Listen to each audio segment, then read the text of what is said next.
All right, so for this course, we are going to be creating a task application. That seems to be the generic thing everybody wants to create, just a task management application. So the first demo we're going to do is we're actually going to create a task object using all three of the examples we just used one by one so we can kind of see the differences of them and how they work. So we're going to run this demo in Node, and if you don't have Node, that's fine. You can download it and install it now. I'm using 4.2.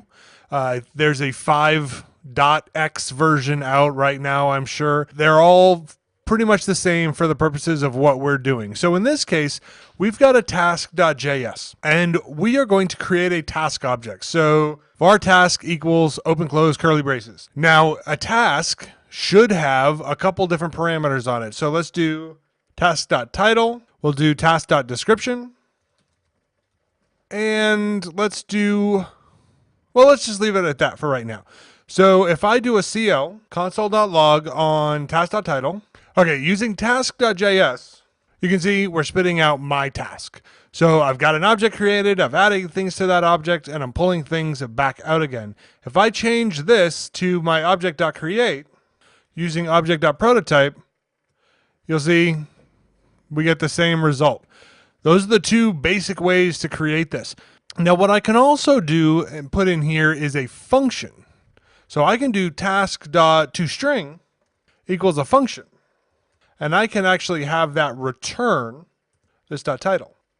And then I change this to toString, save that.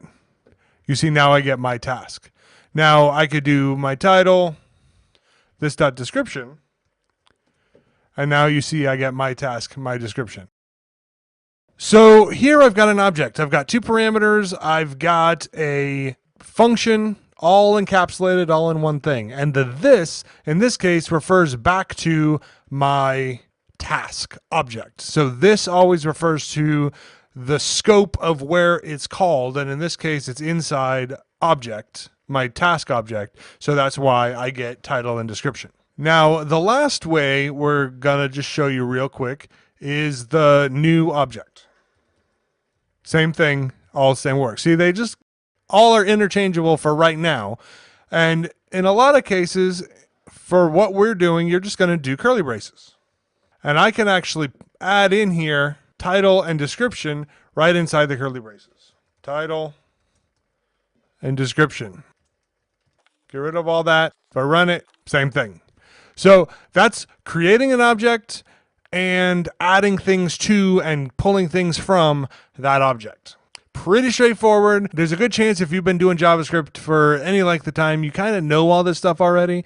But let's move over and do something a little bit different so that we can start to stretch our object creation just a little bit.